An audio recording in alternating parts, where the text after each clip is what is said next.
Bonjour à vous qui tombez sur cette vidéo. Vous êtes sur la chaîne Mes mots de là. Je suis Aurore et on va aller voir quels sont les messages que vous devez recevoir aujourd'hui. Qu'est-ce que vous devez entendre, comprendre, conscientiser.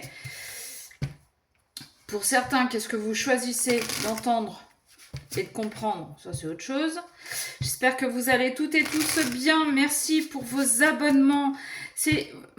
Merci parce que ça a beau monter petit à petit, ça monte.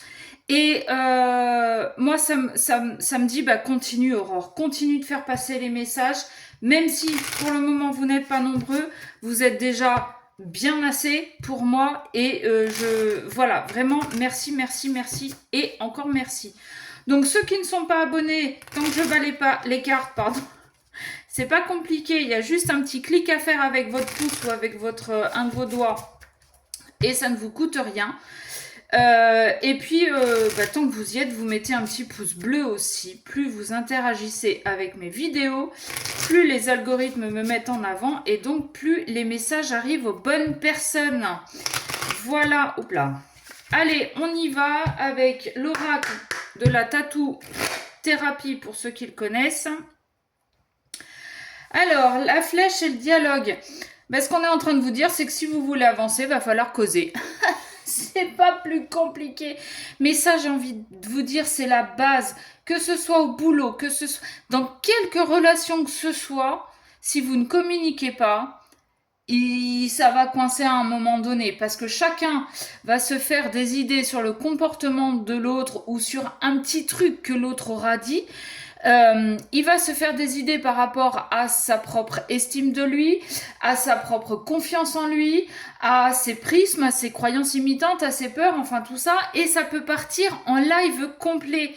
Donc, pour être sûr qu'il n'y ait pas de malentendus, parlez, posez les questions, osez affronter les personnes en face de vous pour que les choses soient claires. Et puis si l'autre décide de ne rien vous dire ou de vous mentir, dites-vous que, en fait, c'est pas grave, ça vous regarde pas. C'est lui ou elle qui fait le choix de mentir ou ne pas tout dire. Et c'est que c'est lui qui a un problème. Alors je dis lui parce que je suis une femme et que j'aime les hommes et que voilà, on parle en général de sentimental. Mais voilà, vous adaptez à votre situation. Et en amour, que vous aimiez les hommes ou que vous aimiez les femmes, peu importe, du moment que vous soyez bien avec ça. Ok? Allez, qu'est-ce qu'on a? S'il vous plaît. Donc, on a la protection. Ouais, il y en a... en même temps, c'est ce que... Bah oui, ok, d'accord. On a le dialogue qui revient. Il y en a qui se protègent, c'est ce que je vous dis. C'est dingue, ça. Il y en a qui se protègent. Alors... Il y en a qui ont peur de passer à l'action. Il y en a qui ont peur de dire les choses pour pouvoir passer à l'action. C'est-à-dire qu'il y en a qui ont peut-être peur, en fait, d'exprimer leurs envies, leurs besoins, leurs désirs. Et donc, ils ont peur de la réaction de l'autre en face. Donc, ils préfèrent ne rien dire. Ils préfèrent rester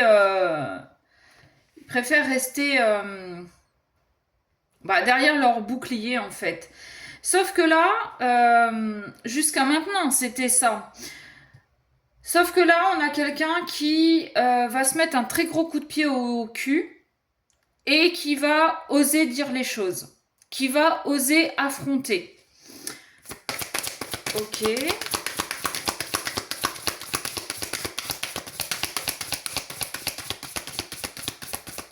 Qu'est-ce qu'on a d'autre, s'il vous plaît? Qu'est-ce que je peux avoir d'autre?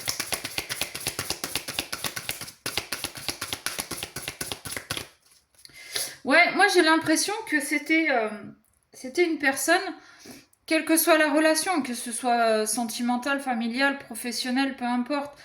Mais c'était quelqu'un, enfin c'est quelqu'un qui... ouais, c'est ça, qui avait peur de la réaction de l'autre, mais qui a compris que ça ne servait à rien de garder pour soi ce qu'on avait envie de dire, qu'il valait mieux exprimer les choses, quitte à ce que ce soit mal pris, quitte à ce qu'il y ait une engueulade, quitte à ce qu'il y ait une séparation derrière. Mais c'est quelqu'un qui a compris que ça ne servait à rien de garder les choses pour soi. Ça ne servait à rien de se protéger parce que de toute façon, en face, si on a envie de critiquer, si on a envie d'être méchant, on le sera. Donc autant dire les choses telles qu'on les ressent, et ça fera avancer le schmilblick, plutôt que de les garder et rester sur des relations qui sont quinca et potentiellement toxiques pour soi-même.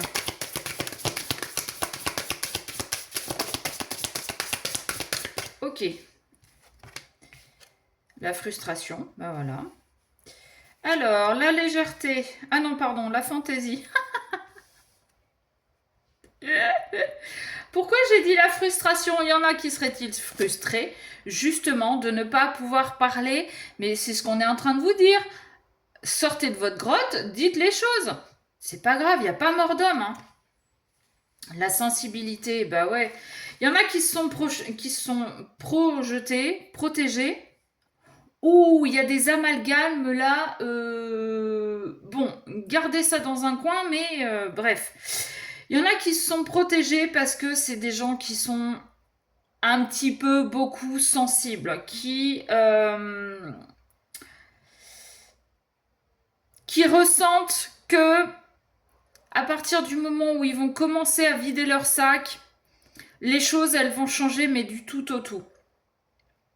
Pourtant, on va se donner l'autorisation, quitte à pleurer, quitte à crier, quitte à parce que sa sensibilité fait que quand il y a un trop plein, ben les gens réagissent de façon différente. Il y en a qui crient, il y en a qui pleurent, il y en a qui bon. Mais on va essayer. Ce qui est marrant, c'est que j'ai 2 fois la légèreté quand même. Là, j'ai la légèreté, ok. Et là, j'ai la légèreté. C'est peut-être quelqu'un qui travaille sur lui ou sur elle pour justement, enfin, pas minimiser, mais essayer d'être moins drama queen. D'accord,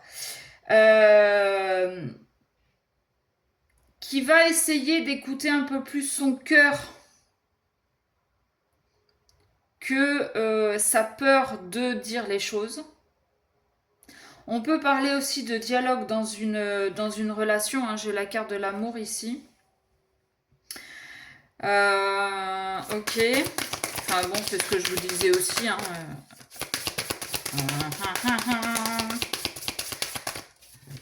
Alors, qu'est-ce qu'on a de plus? La passion, l'ancrage et les valeurs. Ouais, ok. Donc on a quelqu'un là pour moi qui est un petit peu beaucoup sensible, qui jusqu'à maintenant s'est protégé en ne disant pas exactement ce qu'il ressentait, ce qu'il pensait, ce qu'il avait envie, qu'il ne disait pas ses besoins. Mais c'était pas en accord avec lui-même, mais c'était pas ouais, c'est comme s'il était infidèle à lui-même. Il a fallu apprendre à s'ancrer pour apaiser un petit peu son hypersensibilité et pour pouvoir affronter les autres en disant ce qu'on avait à dire, en disant que ce qui se passait dans la relation n'était pas en adéquation avec ses valeurs. Ça demande énormément donc de travail, mais de courage. Pour quelqu'un d'hypersensible, c'est compliqué. C'est compliqué de dire les choses parce que on ressent tout 3 fois plus fort, si c'est pas plus. Pour certains, on ressent même ce que l'autre peut ressentir, donc en plus de ses émotions, c'est hyper lourd. Et puis, comme je vous disais, quand on est hypersensible, malheureusement, nos propres réactions peuvent être complètement disproportionnées. C'est-à-dire que on arrive à un point où quand on lâche, euh, quand on lâche la parole, quand on libère la parole, pour beaucoup, on se met à pleurer. Parce que c'est beaucoup trop, euh, parce qu'on a peur que l'autre nous quitte, parce qu'on a peur que l'autre ne nous comprenne pas, et parce qu'on a peur aussi de passer pour un je sais pas quoi, pour une bécasse, voyez, enfin je sais pas si vous voyez, mais puis vous allez pas pouvoir me répondre maintenant. Mais voilà, c'est quelqu'un qui va énormément travailler sur lui, qui va faire un gros travail d'ancrage pour essayer d'apaiser un petit peu son hypersensibilité et pour pouvoir dialoguer avec un peu plus de légèreté, mais qui va quand même exprimer ce qu'il a sur le cœur. Ok. Ouais, on a l'autorité. Alors, on va, tout en étant hypersensible, on peut être aussi très autoritaire. Et c'est pour ça que quand on parle, en fait, c'est qu'on n'arrive pas à doser entre on ne dit pas ou bien on va dire, mais de façon très brute, très fracassante. Donc c'est pour ça qu'il y a besoin de ce travail d'ancrage et d'apprendre à mettre un peu de légèreté. C'est pour éviter d'être trop rentre dedans tout en chialant. Voilà, je ne sais pas si je me fais bien comprendre, mais voilà, c'est l'interprétation que je fais ce matin de ce tirage. Dites-moi si ça vous parle ou pas, si vous voulez une guidance personnalisée, mesmodelard@gmail.com. Sur ce, je vous fais des gros bisous.